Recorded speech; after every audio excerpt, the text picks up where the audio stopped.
des sirènes d'alerte qui déchirent l'air du delta du Danube, des détonations qui trouent le ciel, et un FSIS roumain qui, vendredi 24 juillet à 11h02, lâche son missile et détruit un drone Shahed de fabrication russe au-dessus d'un champ de blé dans le comté de Buzău. Première destruction d'un engin russe dans l'histoire de la Roumanie. Samedi, même scénario dans le delta. Dimanche à Dish 13, un troisième drone est abattu en mer Noire. 3 jours, 3 tirs, 3 destructions. Et depuis Moscou, 3 jours de silence total. Ce que vous venez d'entendre n'est pas une histoire d'interception routinière, c'est pas non plus le récit ordinaire d'un incident de frontière. Ce qui s'est passé en 72 heures dans les ciels de la Roumanie, c'est le moment où une règle tacite de l'OTAN ne pas tirer, sauf en dernier recours absolu, a changé de verbe. Pour la première fois depuis que cette guerre a débordé sur le flanc oriental de l'Alliance, un membre de l'OTAN a abattu des drones russes, non pas une fois, mais 3 fois de suite, avec une résolution qui ressemblait moins à une décision qu'à une procédure. Mais voilà ce que presque personne n'a pris la peine de lire dans la couverture de ces 72 heures. Cette séquence n'est pas née d'une impulsion. Elle est la réponse à une campagne de tests systématiques que le Kremlin mène depuis des mois contre les nerfs du flanc oriental. Une campagne dont vous n'avez entendu qu'une fraction. Nous allons décortiquer toute l'équation en 3 couches. D'abord le film des 72 heures, ce qui s'est passé exactement. Qui a tiré quoi, où et pourquoi maintenant. Ensuite, le mécanisme, quel test la Russie conduisait depuis septembre 2025 et comment fonctionne la logique de la sonde hybride. Enfin, les conséquences pour le flanc et de l'OTAN, pour la ligne Danube-Mer Noire, et pour ce que cela signifie concrètement pour la France et le Canada, dans une chaîne dont la stabilité touche directement leur intérêt. Parce qu'entre les ports ukrainiens d'Izmaï et Roni et le sol roumain, il y a parfois quelques centaines de mètres. Le concept de l'autre côté de la frontière, dans le delta du Danube, perd son sens géographique depuis longtemps. Cette semaine, il a perdu son sens politique aussi. Et la phrase que Poutine a prononcée dans les mêmes jours que les territoires occidentaux de l'Ukraine finiraient par retourner à leurs racines historiques, en Hongrie, en Roumanie, en Pologne, ne fragilise pas la résolution à Bucarest. Elle en est la justification dans la propre voix du Kremlin. Quand l'adversaire nomme votre pays dans la semaine, même où ses drones survolent vos champs de blé, la question « Pourquoi tirer ?» trouve elle-même sa réponse. Commençons par le film. Vendredi 24 juillet, les radars captent une cible en approche depuis la direction de l'Ukraine. Le drone pénètre en profondeur dans l'espace aérien roumain, sur l'axe Sulina-Braila-Fetești. 4 aéronefs de l'OTAN sont mis en alerte. 2 Eurofighter Typhoon italiens, basés à Mihai-Kogalnicianu, engagent la cible en premier. Ils échouent à l'abattre. Un FSIS du 86 Aérobase prend le relais, tire son missile à 11-2 et le drone est détruit au-dessus d'un champ de blé près de Padina, dans le comté de Buzău. Les équipes au sol ratissent les décombres. Le parquet roumain identifie les restes comme un Shahed de fabrication russe, le drone kamikaze à faible coût que l'Iran conçoit et que la Russie utilise par SM pour saturer la défense aérienne ukrainienne. Samedi, le scénario se répète dans le delta du Danube, à l'ouest de Sfântu-Gheorghe, 4 aéronefs de l'OTAN dans les airs. Les premières évaluations suggèrent que la cible de ce deuxième jour pourrait avoir été un engin à propulsion par réacteur, non par hélice, ce qui réduirait le temps de réaction des défenseurs de quelques minutes à quelques secondes. Dimanche à Dish 13, un FSIS scramblé depuis Fetești, sous commandement opérationnel de l'OTAN, abat le 3e drone en mer Noire, dans les eaux territoriales roumaines sur la ligne Sulina-Chilia. Des alertes héros résonnent dans les villages du delta, des équipes ratissent les champs à l'aube. Les habitants de ces localités connaissent ce rythme par cœur depuis des mois. La nuit tombe, les tirs antiaériens montent de la rive ukrainienne en direction d'Izmaïl et Reni. Des dépôts de carburant et des silos s'embrassent sur l'autre berge et les téléphones sonnent de l'autre côté de la frontière. Et de Moscou rien, pas un mot pendant 3 jours. Le silence parfois est la réponse la plus lourde. Alors pourquoi maintenant, après 4 ans d'incursions accumulées, de débris ramassés dans des champs de maïs, de notes diplomatiques rédigées dans le silence diplomatique du couloir, le dossier était épais. Des débris tombant sur des villages du Danube, des cratères ouverts à quelques mètres d'habitation comme Ploru, et ce moment devenu tristement célèbre, un drone russe qui erre pendant 50 minutes dans l'espace aérien roumain sans qu'un seul coup de feu ne soit tiré. 50 minutes. Puis il repart. La Roumanie dépose une note. Moscou dit qu'il n'avait pas de cible sur ce territoire. Affaire classée. La logique de la retenue était réelle, elle n'était pas irrationnelle. Est-ce qu'un seul drone vaut d'ouvrir le débat sur l'article 5 ? Est-ce qu'une munition déviée par la guerre électronique mérite une réponse qui pourrait être interprétée comme un acte d'hostilité délibéré contre la Russie ? Les capitales alliées avaient des raisons de retenir leur souffle. Ce qui a changé, c'est l'accumulation. Le nouveau cadre d'engagement, poussé par le chef d'état-major roumain Vlad après des mois de pression publique, a réglé la question juridique, il a ouvert la porte légale. Mais le premier tir est toujours une décision politique. Et cette décision, prise 3 jours de suite cette semaine à Bucarest, dit une chose avec une clarté rarement atteinte dans les chancelleries de l'OTAN: le coût de ne pas tirer est désormais jugé supérieur au risque de tirer. Pour comprendre ce calcul, il faut regarder la Roumanie telle qu'elle est en 2026, pas telle qu'elle était il y a 10 ans. Avions repris du Portugal, des Pays-Bas, des États-Unis 48 FSIS, en service d'ici 2030.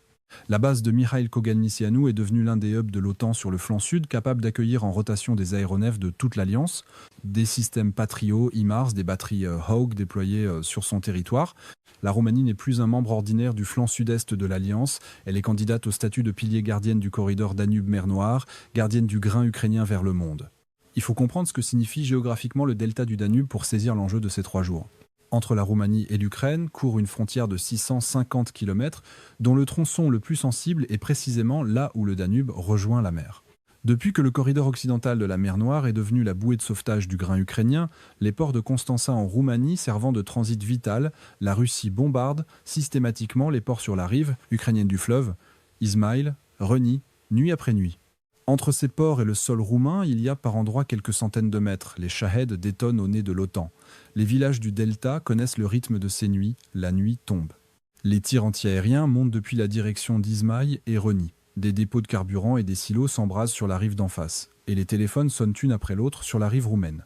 Dans ce couloir de quelques centaines de mètres d'eau, la notion d'autre côté de la frontière perd son sens depuis longtemps. Cette semaine, elle vient de perdre son sens politique aussi. Et la décision de tirer a aussi une colonne vertébrale domestique. Le président qui a signé cette résolution est arrivé au pouvoir depuis moins d'1 an, avec pour ligne de campagne la défense de l'ancrage occidental. Cette résolution a un visage, une histoire, un mandat électoral derrière elle, c'est pas une coïncidence. Il reste une question que chaque analyste a soulevée et qu'il faut poser honnêtement. S'agissait-il de drones intentionnellement dirigés vers l'espace aérien roumain ou de munitions égarées par la guerre électronique dont les trajectoires ont débordé de l'autre côté du fleuve? La réponse courte est: personne ne peut le prouver à l'échelon d'un tribunal. La Russie a invoqué dans des cas similaires que ces drones n'avaient pas de cible sur ce territoire.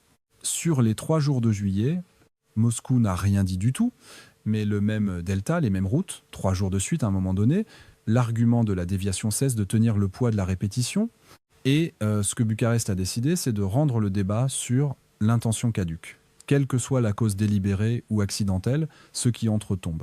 La grammaire du fait accompli a remplacé celle du doute. Voici où beaucoup de commentateurs se sont arrêtés. 3 drones abattus, l'OTAN a finalement serré la vis, histoire classée, sauf que cette lecture laisse de côté l'essentiel. Ces 72 heures ne sont pas la fin d'une séquence. Elles sont la réponse à une séquence, une campagne de tests systématique qui a commencé il y a presque 1 an dans les ciels polonais et qui n'a jamais réellement cessé. Et pour comprendre ce que Bucarest vient de répondre, il faut rembobiner jusqu'à la nuit du 9 au 10 septembre 2025, la nuit la plus chargée de leçons que l'OTAN ait vécue depuis la fin de la guerre froide. Cette nuit-là, lors d'un assaut massif russe sur l'Ukraine, près de 20 drones pénètrent dans l'espace aérien polonais. Ce qui suit est la première mobilisation de défense aérienne live de l'histoire de l'Alliance. Des F-6 polonais, des F-35 néerlandais, des avions de détection précoce italiens, des batteries patriotes allemandes. La réponse est massive, coordonnée, et révèle dès la première nuit une équation économique que personne ne voulait encore regarder en face. Un missile RR tiré par un F-6 polonais dévie sa trajectoire et se loge dans le toit d'une maison à Lublin. Personne n'est blessé. Mais la facture s'affiche. Abattre un drone bon marché avec un missile qui coûte plusieurs centaines de milliers de dollars est, sur le long terme, une arithmétique intenable. C'est la première leçon. Elle sera répétée ? La deuxième leçon vient du profil de l'essaim lui-même. La majorité des engins interceptés cette nuit-là étaient des leurres sans ogive, sans charge explosive. Pas conçus pour détruire, mais pour observer. Où les radars s'allument-ils ? En combien de minutes, quel chasseur est-il dans les airs ? Comment chaque capitale réagit-elle ? Cette nuit-là, le mot test a cessé d'être une métaphore pour devenir une description littérale de ce qui se passait dans les ciels alliés. La Pologne invoque l'article 4. 2 jours plus tard, l'Alliance lance l'opération Eastern Sentry, déployant des aéronefs et des systèmes du Danemark à la France, de l'Allemagne à l'Italie. 3 jours après un drone russe entre en Roumanie, la fameuse visite de 50 minutes, sans un coup de feu. 1 semaine plus tard, 3 MiG, 3 russes, traversent l'espace aérien estonien pendant 12 minutes. Tallinn invoque l'article 4 et convoque le Conseil de sécurité de l'ONU en session d'urgence pour la première fois en 34 ans. Dans les mêmes jours, des drones non identifiés ferment les aéroports de Copenhague et d'Oslo pendant des heures. Un brouillage GPS touche l'avion de la présidente de la Commission européenne en approche sur la Bulgarie. Tout cela dans l'ombre de l'exercice Zapad Russie-Biélorussie, sous une tension si épaisse que la Pologne ferme carrément ses postes frontières avec la Biélorussie. Relisez cette séquence. Pas un accident, pas deux. Une cartographie. Du Baltique à la mer Noire, le même schéma. Tester les temps de réponse radar, sonder les règles d'engagement, mesurer la cohésion de l'alliance, identifier où la porte est entrouverte. Les services de renseignement du flanc oriental le disaient depuis des mois. La pression et le sondage allaient croître. Les 3 jours que la Roumanie vient de vivre sont cette prédiction devenue réalité et la réponse de Bucarest a changé la clé de réponse du test. Mais la mécanique du changement mérite d'être disséquée précisément parce qu'elle contient une nuance que la couverture pressée a souvent escamotée. Ce que Bucarest a établi cette semaine, c'est une grammaire à 2 vitesses. Une mande inhabitée égale destruction, avec équipage escorté, pas tiré. Personne n'a lancé un missile sur les MiG, 3 ans dans les ciels estoniens. Descendre un avion russe habité est un autre étage d'escalade, un étage sur lequel l'Alliance ne met pas le pied. Un drone n'a pas d'équipage, sa destruction est proportionnée. Sa facture politique est supportable. C'est précisément dans cet espace que l'OTAN a posé sa réponse. Une ligne finement calibrée qui tient la résolution et la gestion de l'escalade dans la même phrase. Il faut être honnête sur le revers de ce calcul. L'Alliance le sait. Abattre un Shahed à quelques dizaines de milliers d'euros avec un missile RR à plusieurs centaines de milliers de dollars n'est pas une équation viable à l'infini. La nuit polonaise de septembre l'avait déjà montré. Et l'évaluation que le deuxième drone roumain pourrait avoir été un engin à réacteur plus rapide, temps de réaction réduit à des secondes, montre que la Russie mesure aussi les réflexes du défenseur. La pression ne fera que raffiner son propre protocole. Le vrai chantier sur la table de l'Europe n'est donc pas les F-6 qui tireront le prochain Shahed, c'est le mur anti-drone en couche qui doit se dresser derrière eux. Réseau de capteurs, guerre électronique, intercepteurs bon marché, capables de tenir cette arithmétique dans le temps. Les 3 jours de la Roumanie doivent être lus pour ce qu'ils sont. Le pont provisoire est coûteux de la dissuasion pendant que ce mur se construit. L'Alliance achète du temps. 72 heures, on réécrit 4 ans de grammaire. Et en stratégie comme en langue, quand le verbe change, le sens de toute la phrase change. Pendant 4 ans, la règle sur le flanc oriental de l'OTAN se lisait ainsi. Des munitions russes entrent, des chasseurs décollent, tout le monde retient son souffle, les débris sont ramassés, une note est rédigée. Cette semaine, le verbe de cette phrase a changé. Ça entre et ça tombe. Ce glissement n'est pas anodin. L'exception est devenue procédure. Et la procédure, c'est la dissuasion elle-même. Ce que la Russie testait depuis des mois, c'était précisément la solidité de ce verbe. La règle tenait-elle, ou pouvait-elle s'éroder à force de cas particuliers, de notes diplomatiques, d'hésitations politiques ?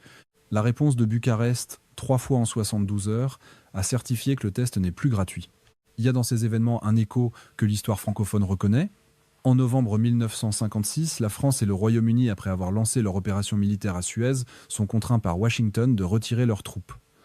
La leçon reste gravée dans la mémoire stratégique française. La puissance alliée a ses limites quand elle ne dispose pas du soutien américain. 70 ans plus tard, cette leçon résonne différemment dans un contexte où la fiabilité de la garantie américaine est redevenue une question ouverte. L'un des premiers commentaires arrivés depuis Washington après la nuit polonaise de septembre fut, selon plusieurs sources citées par la presse du flanc, et que l'incident aurait pu être une erreur. L'écart de ton entre les capitales du flanc oriental et certaines voies outre-Atlantique reste la brèche préférée de Moscou. Les 3 jours de la Roumanie rétrécissent cet écart d'une façon que les discours ne peuvent pas. Un fait accompli sur le terrain transforme le débat. Non plus faut-il tirer, mais c'est tirer. Vous vous tenez derrière ? Revenons au champ de blé de Padina, vendredi à 11h02. Ce Shahed, détruit au-dessus du comté de Buzău, n'était pas seulement un drone. C'était une question posée à l'Alliance depuis des mois, formulée en métal et en carburant, répétée semaine après semaine dans les ciels du Delta. La Roumanie vient d'y répondre 3 fois de suite, à voix haute. Le signal est propre, l'espace aérien de l'OTAN sera défendu, la violation ne deviendra pas une tactique normalisée. Mais qu'est-ce que cela signifie concrètement pour nous, pour la France et le Canada ? Commençons par ce qui se passe dans le delta du Danube, parce que c'est là que l'intérêt économique est le plus direct. Le corridor du Danube et le port roumain de Constanța sont 2 des portes critiques par lesquelles le grain ukrainien atteint le monde. Depuis que la Russie bombarde systématiquement les ports d'Izmaïl et Reni sur la rive ukrainienne, chaque explosion dans le delta fait trembler toute une chaîne logistique des primes d'assurance maritime au trafic des barges, des contrats à terme sur les céréales aux disponibilités sur les marchés africains et du Moyen-Orient. Ce que la Roumanie défend dans ses ciels, ce n'est pas seulement sa souveraineté territoriale, c'est un maillon de la logistique alimentaire européenne. La France est le premier exportateur agricole de l'Union européenne. Le Canada est l'un des greniers mondiaux, troisième exportateur mondial de blé. Ces deux pays ont un intérêt structurel à ce que le corridor Danube-Mer Noire reste viable. Quand les coûts d'assurance sur ce corridor augmentent, quand les barges réduisent leur trafic par précaution, l'effet ne reste pas confiné à la Roumanie. Il se répercute sur les prix, sur les marchés et à terme sur la stabilité alimentaire des régions qui dépendent de ces exportations. Il y a une deuxième dimension, plus directement liée à la défense. La France, avec Thales, MBDA, Dassault, est au cœur de l'industrie de défense européenne. Le mur anti-drone en couche que l'Europe doit construire derrière ses FCIS n'est pas un projet abstrait. C'est un marché en train d'émerger et la demande se cristallise précisément à la lumière de ce que ces 72 heures ont révélé. Des intercepteurs bon marché capables de tenir l'arithmétique du coût échangent parce qu'abattre un Shahed à 50 000 € avec un missile à 300 000 n'est pas viable à l'infini. Des réseaux de capteurs intégrés capables de détecter et de classer des cibles en quelques secondes plutôt qu'en quelques minutes. Des systèmes de guerre électronique mobiles capables de perturber le guidage des drones avant même que les chasseurs ne décollent. Ce que Bucarest paye aujourd'hui en missiles coûteux est le prix d'un intervalle, le pont provisoire, vers un système que l'Europe devra construire elle-même. La France, qui a déployé des troupes en Roumanie dans le cadre du renforcement du flanc, n'est pas un spectateur de ce processus. Elle en est un acteur industriel et stratégique direct. Et le César, l'obusier automoteur français fourni à l'Ukraine, est salué comme l'un des systèmes d'artillerie les plus performants du conflit, a déjà démontré la pertinence de cette capacité industrielle dans la durée.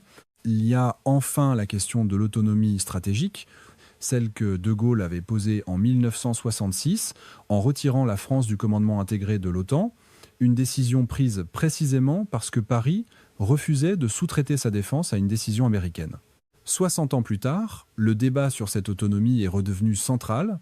La Roumanie vient de montrer qu'un membre du flanc peut agir, décider, tirer 3 fois de suite sans attendre de consensus transatlantique. Ce précédent vaut pour tous les membres. Il vaut aussi pour la France, qui a déployé des troupes en Roumanie et dont les intérêts stratégiques sur le flanc oriental de l'OTAN ne sont plus théoriques. Revenons à la carte, une dernière fois.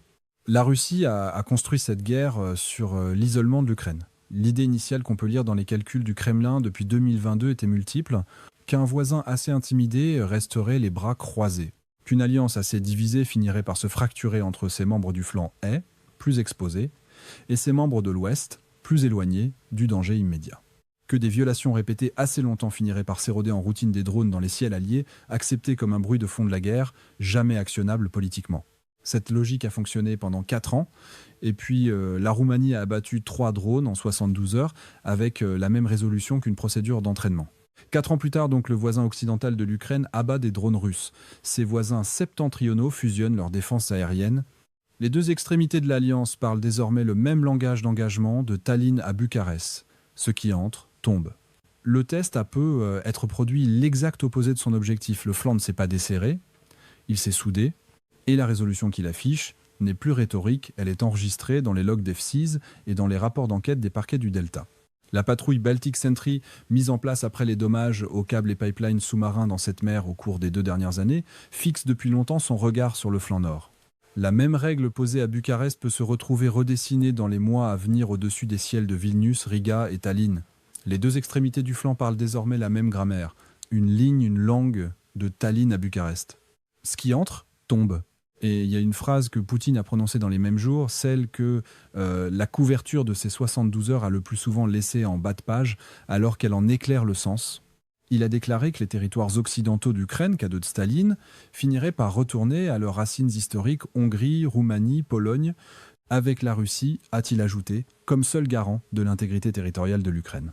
Livrer cette phrase précisément la semaine où la Roumanie abat des drones dans ses propres ciels, suggérant que les cartes ne sont pas permanentes, ne fragilise pas la résolution à Bucarest. Elle répond, dans la propre voix du Kremlin, à la question que l'on posait en introduction, pourquoi maintenant ? La réponse de Poutine lui-même, parce que la pression ne cessera pas. Le prochain chapitre s'écrira probablement dans les ciels du Baltique. Quand la règle détruire l'inhabité établie au-dessus de la Roumanie voyagera vers le nord, 2 équations se poseront en même temps. Les vols à transpondeur éteint autour de Kaliningrad seront désormais prissés avec un vrai risque d'être abattus. Et la gestion de l'escalade autour du corridor de Suwałki, ce cordon terrestre étroit entre la Lituanie et la Pologne que Kaliningrad surveille de ses missiles, sera testée d'une façon nouvelle. La même règle, une latitude différente. 3 marqueurs permettront de lire ce qui vient dans les semaines à venir. Premier marqueur, est-ce que la prochaine violation revient sur le delta du Danube? Si le résultat roumain est intégré dans le calcul de Moscou, les routes du delta disparaissent des tableaux. La crise devient une statistique. Deuxième marqueur, si elle revient, est-ce que la gâchette de Bucarest fonctionne à la même vitesse? La résolution répétée, c'est la dissuasion. Une hésitation au 4e incident remet en question les 3 premiers. Troisième marqueur, Moscou brise-t-il son silence? Et si oui, la première phrase qui sort, elle pas les nôtres, un accident ou une menace?